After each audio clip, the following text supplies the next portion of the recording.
After Chrystia Freeland's shocking resignation, some Liberal MPs have reignited their calls for Justin Trudeau to step aside. The Prime Minister is living in a false reality. He's delusional if he thinks we can continue like this. I've heard from countless constituents who want to see change of prime ministers, but don't want to see Pierre Poilievre become that prime minister, to become that change. There's no shortage of talent and people that could absolutely do the job without the baggage of the prime minister. The future of the Liberal Party in the next election is not going to be bright if he leads us there, because he is going to be the ballot issue. The Prime Minister just doesn't have the confidence of the Canadian people. Then the conclusion is really easy to come to, that the Prime Minister should resign and somebody new should take the party and the country forward. Well, that's the view inside the caucus. Outside, the opposition leaders say Canadians deserve a leader with a renewed mandate to lead negotiations with U.S. President-elect Donald Trump. Now the president will see this weak, pathetic leader flailing around in a chaotic clown show, and that will only cost Canadians in these negotiations. That is why it is an emergency that we get an axe the tax election. If he wants to stay where he is now, he needs a mandate. And he does not have one as we speak. The only way for him to get that is to call for an election as soon as possible, because it would be absolutely irresponsible from him to maintain Canada in such an unstable situation for that many months still. And if you thought Donald Trump was going to stay out of this, he's not. The incoming president seemed to welcome Chrystia Freeland's resignation, writing on social media, "The great state of Canada is stunned as the finance minister resigns or was fired from her position by Governor Justin Trudeau. Her behavior was totally toxic and not at all conducive to making deals, which are very good for the very unhappy citizens of Canada. She will not be missed." Okay, so where does all of this leave Justin Trudeau? We're going to talk about that with the Tuesday Power Panel. Emily Nicolas is a columnist for Le Devoir. James Moore is a former Conservative cabinet minister. Françoise Boivin is a former NDP MP. And here with me in studio, Michelle Cadario, a former Liberal National Campaign Director. Good to see you all, some of you back after multiple visits yesterday. Michelle, your thoughts. Where do you think your leader, your party, your cabinet, your caucus is after what happened yesterday? Well, I think they're, in a bit of shell shock still, to be quite honest. No one woke up yesterday, with the exception of Chrystia Freeland, thinking that the day would turn out as it did. And, her letter kind of had a bit of a cascade of events. I think that I suspect that the Prime Minister has been given a lot to think about. I suspect that the caucus meeting last night, only about a half dozen or a dozen have come out publicly in terms of the MPs calling on him to resign. It's uncertain if Moore actually stood up and said something in the caucus meeting or not. But I think that, we have to think, you're not going to make a decision to resign as Prime Minister in less than 24 hours, when you woke up that day not even expecting this day to happen. So I expect that they're going to get out of Ottawa. Everyone's going to get out of Ottawa. And, the Prime Minister's probably going to do some serious reflection. And if he is staying, then he's got to pull together a plan, he's got to pull together the team, and he's got to make a case for himself within caucus. What do you think he's going to do? We had Sean Casey, Yvonne Baker, and Alexander Mendez on at the start of the show. They all say he should go. Casey and Mendez think he's sticking around. Yvonne Baker has no idea. What do you think he's going to do? I think that the odds of him leaving are certainly significantly increased. I would have said 0% chance when I woke up yesterday morning, to be quite honest. And now I think it's 50-50. Right. I really do. James, where do you think things stand now after everything we've seen in the last 24, 32 hours, and we've not yet heard from the Prime Minister in any kind of a meaningful way? I'm noticing in the assessments of Prime Minister Trudeau's leadership that there's basically two camps. People who want him to go and people who think he will stay. But there's not a third camp of people who really want him to stay. And that's kind of a missing void in this dialogue, right? You look at the original cabinet that Prime Minister Trudeau was sworn in with in November of 2015. There was Prime Minister Trudeau plus 34 cabinet ministers. Of the 34 cabinet ministers he first came into office with, there are 9 left. Of all of those who have departed, and it's a long index from Jody Wilson-Raybould to Chrystia Freeland to Marc Garneau to Bill Morneau to you know them all. How many of them are standing up and pushing back and saying, hey, wait a minute. Justin Trudeau has been a great prime minister. This is a great, he's a good man who's doing really hard work. He's making tough decisions. He needs to stay on his, where is the audience of people? I can tell you Jean Chrétien and Paul Martin and Stephen Harper, Brian Mulroney, if people, if this was that dynamic, I know that John Baird and I and Jason Kenney and Ronna Ambrose would be very quick to defend Stephen Harper's legacy and his character and his leadership of the party and what his legacy was. I don't see anybody, not anybody, doing that for Justin Trudeau right now. And the grace that's being given to him right now by some people to try to get a grip of reality and find his way to the exit door is that grace is going to disappear, I think, in the coming few days, if not weeks. His time as prime minister is over, and he needs to come to that reality. And this isn't just a political game. Canada is suffering as a consequence of this. Our largest trading partner is laughing at us. Canada, not just Justin Trudeau, Canada is now the butt of a series of jokes in the United States by whom we are about to be imposed a massive tariff that will drive Canada into a deep recession. There are real world consequences to this gamesmanship by Justin Trudeau, and he needs to go, and we need to have an election. The Canadian dollar is dipped below 70 cents. That's just below 69.99 is the latest number I have for the first time since March of 2020. So you're seeing some instability there on the currency, or at least negative directional trend. I mean, Françoise, what do you make of this? Chrystia Freeland left. Her criticisms in that letter were withering. Right, it was a devastating critique of this government on our way out the door. What do you think the Prime Minister does based on the events of the last 24 hours? Well, I hear Michelle saying that she thinks maybe 50% now, but you know what? I'm living in a twilight zone right now, in a sense that you would think that with all the whirlwind that you lived since yesterday, that we all did, and all the questioning that came through our mind and so on. An hour ago, I was listening for Minister giving a press conference on part of a solution with the problems with the Americans on the border. On immigration, and so it's as if it's business as usual. Then the Bloc votes with the Liberals to rise the House. So we're all talking. I heard Minister Mark Miller talk to you and say the next 60 days are critical. We all agree. I believe strongly in all my being that what's coming is something that most Canadians have never seen in decades, except for those who might have lived through certain world war. I mean, it's not going to be a fun time.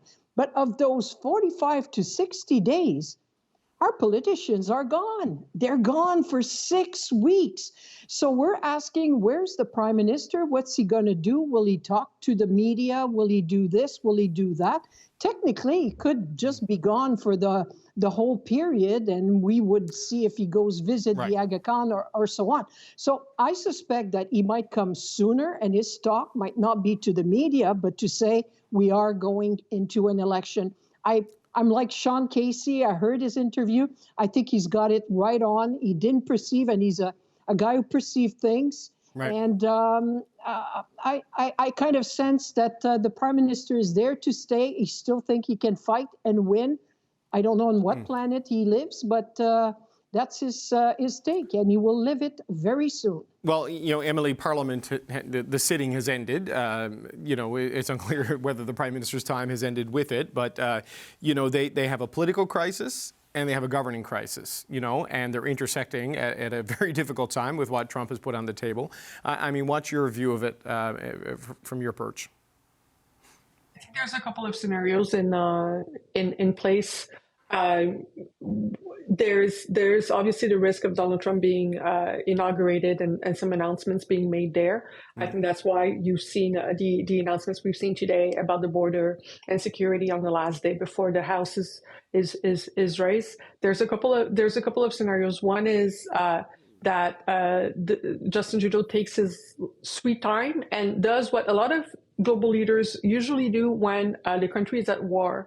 We've seen a lot of prime ministers, presidents stay in power for longer than they were because the country was basically in a state of emergency. And so there's ways for Justin Trudeau, depending on what Donald Trump does, to try to use that as a way to cling on if that's what he wants to do. There's also him waiting for the House of Commons to be back and then prorogue Parliament then and trying to have a leadership race then. There's a question of triggering the elections. But those are the scenarios that I'm seeing because from what we've heard yesterday from Jamie Ting and François Blanchette, and obviously from Pierre Poilievre, I don't see a scenario in which the House of Commons is functioning when the House is back. And so that's the deadline there, is that the minute there's a vote of confidence, it's not going to be possible for Justin Trudeau to stay on as prime minister. And so if he doesn't resign, he will have to prorogue Parliament the minute Parliament is back to have a leadership race or call an election. But I don't see Justin Trudeau being able to be prime minister and have a functioning House of Commons, except if there's a miracle. Yeah, so there's a bunch of key dates here just to lay it out. The inauguration's the 20th of January. That's the tariff deadline, we assume. Parliament returns on the 27th. Jagmeet Singh said yesterday all options are on the table when it comes to non-confidence votes, but he wouldn't give specific timelines. Later, Peter Julian was on this show. That's the NDP House leader. And he said if by February, March, Justin Trudeau is still the leader, when we come back, that's when the NDP is prepared to vote non-confidence. So that's the dynamic we saw laid out yesterday. Last night, though, after a lot of you went to bed, I want to show you this. There's a by-election out in British Columbia. The polls didn't close till almost midnight Eastern time. But this was in Cloverdale, Langley City. And just have a look at these margins. Turnout was small, only 16%. The Liberals held this seat. They lost it by 50 percentage points. 66% of the vote went to the Conservatives, 16% went to the Liberals. So that just shows you that kind of a gap. And I want to show you something else. This is an email that Chrystia Freeland sent out earlier today to some of her supporters, thanking them for having her back throughout everything and talking about what happened yesterday. And I don't know if we're going to put it up on the screen. Just read it off my phone. She says, I am grateful to all of you for your support, both when you were in government and in the years since. You have all played such an important part in everything that we've been able to accomplish. And I wanted to be sure to say thank you today. It will, of course, be a challenging few days, but this will not be the end of the road. Michelle, this will not be the end of the road. Has a lot of Liberals talking today that maybe this is a leadership announcement of some sort. How do you view that phrase? Well, a few things. First of all, Langley Cloverdale, as James knows full well, is not a Liberal seat. We've held it once, and it is deep, deep into the Conservative territory. It is not, it was an anomalous But you won situation. it last time and lost it by 50 We won now. and lost. Right? And let's also face it, 16% coming out to vote, like, come on, it's hardly like a big stampede for Pierre Poilievre. All of that aside, yes, her letter was certainly, whether it was yesterday where she said she's running again, and certainly this email, she clearly has some aspirations, and fair ball on her. She went to caucus last night. And she did. hugged the Prime Minister at the end of the caucus meeting and got a standing ovation. I know. Like, this is surreal. It is quite confusing. At the same time, she was also out there, touting the very measures that she was kind of fighting against the PMO apparently on. So that's also confusing. That doesn't take away from how she was dealt with on Friday and how she absolutely did the right thing standing up for herself. Yeah. But I think that there's some mixed messages in all of that. Now, going forward, how we go forward. The other thing I would say is, if anyone thinks that Pierre Poilievre is not going to be trolled by Donald Trump, you are friggin' kidding yourselves. Like, there's not. No, I'm sure everybody gets trolled by Trump. It's not that all of a sudden he's going to have some grand respect for the new governor of Canada. Like, it's not on. He knows he's under all of our collective skin, and he is going to continue to do that for the next 4 years. And so, We just got to get tougher skin or get used to it and ignore him. Right. Look, I think you actually held Langley Cloverdale twice, right? John Aldag won it in 2015, lost it in 2019, won it in 21, resigned to run for the NDP provincially. That didn't go too well for him, and then they lost it last night. Because it's a Conservative seat, yes. Yeah, well, but you've held it twice in the last 3 elections. I mean, it is what it is, right? Fair. I mean, George Chahal is in Calgary, Fair enough. So James, look, yes, traditionally Conservative, leans Conservative. I get all of that. But you have the resignation in the morning, you have the by-election smoking in the evening, and then you have these letters from Chrystia Freeland, the appearance at caucus. Does that suggest to you that something's brewing beyond just discontent with the Prime Minister over how finance was working?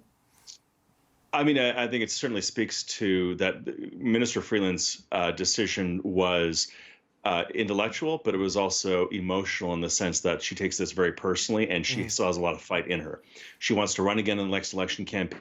Whether or not run for leader or not, I don't know. But that she took what happened obviously to heart and personally. And I think, look, she sees, I think, her fight for, liberal values as sort of a lifelong thing that's in office, out of office, as a minister, not a minister. So I'll cut her that slack. With regard to Cloverdale, Langley City, it's true, Michelle, yes, it is a conservative area. That whole area swept Conservative in the recent provincial campaign. Yeah. But it's increasingly a suburban, more diverse suburban area of the Lower Mainland. More swing voter. I mean, the Liberals won that riding by a few points in an election where they lost the popular vote but won a minority parliament. So if they lose that seat, plus LaSalle-Lamar, plus Toronto, Centre or Parkdale High Park, or the Toronto riding, you start losing in every single region of the country by 50 points now over a riding you won last time, even if it is a sub 20% turnout. I mean, the cascade effect of all of this is that it's just over. It's just beyond over for the Liberals, and it's staggering to me that you can be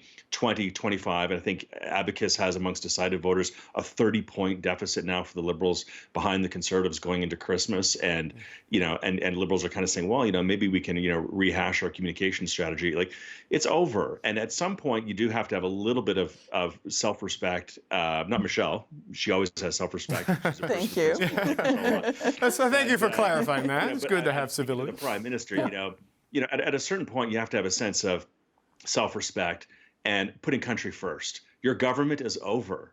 Let the public decide who they want to govern the country going forward as we face an existential economic challenge with regard to the United States. And when the parliament does not work, this minority parliament is broken. The opposition parties won an election campaign. The election is going to come. Let's have a fresh campaign and a fresh government to deal with 2025 going forward, and just have a little bit of dignity as you exit the door, and exit with some grace. Just find some grace. I have to say I did enjoy the two BC political operatives sparring back and forth there about BC voting patterns.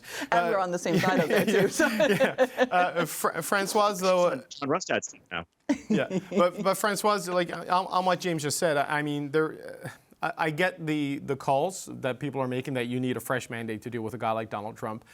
But then there's the reality of the time that you have between now and the tariff deadline, where you have to do the work of government, and an election derails that, right? If it were to happen now, it almost by necessity needs to kind of come after you find out what happens with that tariff situation. I don't know. But where do you think they are in terms of what James laid out there, what the Liberals need to think about doing as they come back in the new year? Well, if anybody is in their right mind, they know that when they come back, even on the 27th of January, we're back to where we were today, and the day before, and the day before, and the weeks before. 2 months this parliament has been dysfunctional. So if anybody thinks that Christmas and the New Year is going to make everybody forget that, and start anew and just be, on our merry way, I doubt it very much. So that's our future, our near future that we are facing is same old, same old. We cannot be same old on the 27th of January, 7 days after the inauguration of Donald Trump. So something has to happen before then. And what I find sad in all this is that you know what? We might have as an official opposition the Bloc Québécois coming in, and we'll have a PQ government in less than 2 years, quite possibly in Quebec, and attacks from the south, from the states. I do not wish to become the great state of Canada, although I am in Florida right now, living the 69 cents. Thank you very much. But that being said, it's something needs to happen one way or the other. I will not see, like James, probably your analysis is right on based on the numbers, but we never know what type of election. It might not be an axe to tax type of election, because now we're in another ball game. We're in the Donald Trump ball game. So everybody will have to raise their game a tiny bit. What would be sad for Trudeau is that he brought his team from 30-some seats, and to leave it with 30-some seats, I would call that a bad legacy. Emily, your final thoughts, and then I think we're going to say goodbye. Yeah, in terms of the by-election, the one number that strikes me the most is the vote turnout. And I know that we just brush on it quickly, but 16% of adults in a specific riding deciding that they're interested in democracy tells us something about the pulse of what's going on in the country. I know by-election is always a challenge, but that means that people who are not partisan but have values that are more liberal or more neo-democrat or more progressive have decided that they're out of it. And to me, that says something about the country. It's a similar story to what played out in the American election as well, where the more progressive vote decided to just stay home. And so that's one of the explanations why we had such a big gap in that win of the popular vote for Donald Trump. Democrats just stayed home. And what we're seeing right now is that there is a lack of inspiration for anybody that's progressive in this country to actually just show up to the polls. And so we're seeing that country, that story in British Columbia, but that's the story that stays with me, and that's the story for Jagmeet Singh. Yeah. There's also, it doesn't seem that there's anybody inspiring people to actually show up if their values are not conservatives. But, just on that point, Emily, if you add the percentage shares, and again, I know 16% turnout, 16 Liberals, 12 NDP, 4 Green, you add those together, I'm not great at math, but that's 32 percentage points versus the 66% for the Conservatives, right? I mean, that is, on your point, Emily, that is just bad for everybody on that progressive. Sorry, go ahead, James.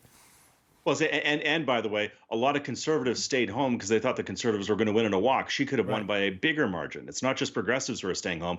A lot of Conservatives stayed home because they thought, well, we're going to win anyway. She could have won with north of 70% of the vote. So there's two sides to the same argument, Emily. Yeah, for sure. But she got the massive margin on the turnout. But Emily, on that point, you're saying there's a warning here, not just for Justin Trudeau, but also for Jagmeet Singh, right? Who has seen his caucus either shrink or flatline over a series of elections. And there's an opportunity here for him as the leader of the other so-called progressive party that he doesn't seem to be able to capitalize on, right? Yes, but there is a phenomenon of demoralization of the progressive vote that we're seeing in the American election. I think James knows very well what I'm talking about. But to Jagmeet Singh, I think he needs to realize that he needs to speak as if he is a prime minister in waiting. And not as somebody who's trying to broker a deal with the prime minister. It's a change of tone, not necessarily of values, but it's very much a change of tone. And we haven't seen that shift in the way that the NDP communicates, being like, the next progressive leader you're actually waiting for isn't somebody that's going to come out for a leadership race. It's actually a person that you already know. Like, we haven't seen that kind of message coming out from the NDP. And this is a BC by-election. This is an election where the NDP could have been a force if they had adjusted the way they speak. Well, they're in government out there. Let's not forget. So, it is. And after 4 elections of losing, I'm not sure that Jagmeet Singh is kind of the new leader that folks are going to be looking for. So, but, there's a difference in conservative voters staying home because they know they've got it in the bag, and progressive voters staying home because they don't think there's any hope, right? That's James and you and I would have bet our lives that the Conservatives were going to win that by a huge margin. That was no surprise. Yeah, we didn't even make a big deal. Toronto, St. Paul, okay, that's fair ball. This one though, come on, that was a walk away home run. I don't disagree. Emily's point, though, about the tectonic shift. Look, Justin Trudeau is deeply unpopular. His cabinet, his deputy prime minister, like all the things we know, he's 25 points back in the polls. If ever there was a moment, to Emily's point, for the NDP to shift their narrative and grab the opportunity, when Michael Ignatieff was crashing into the ground, Jack Layton stepped up, showed leadership. Frankly, bravely struggling in his fight against cancer, and marching down the streets in Montreal and rallying those voters. He seized the moment, and Jagmeet Singh seems utterly incapable of recognizing opportunity when it's right in his face. I agree with you 100%. But he acted accordingly, Jack Layton. As Jagmeet tried it a couple of weeks ago, he made his big speech when he broke the agreement. What did he say? He said exactly what, Emily, you wanted to see, that he was vying to become the Prime Minister of Canada. Problem is, he doesn't continue that narrative into action. First chance he gets, he again looks like the broker of a deal with the Liberals. So it's hard for people who would want to believe him that he could be the alternative right now. And I say that in all niceness as an ex-NDP. It's like you have to act prime ministerial if you want to claim that you are vying for it. Well, perhaps he doesn't do it because he's not capable of doing it. Maybe he doesn't. Maybe he sees the opportunity. Maybe he doesn't. But maybe he's just not capable of leveling up his game. Okay, we gotta leave it there. Maybe there's another leader who has to do some reflecting over the holidays. I don't know. I want to thank you all, Emily Nicola, James Moore, Françoise Boivin, and Michelle Cadario.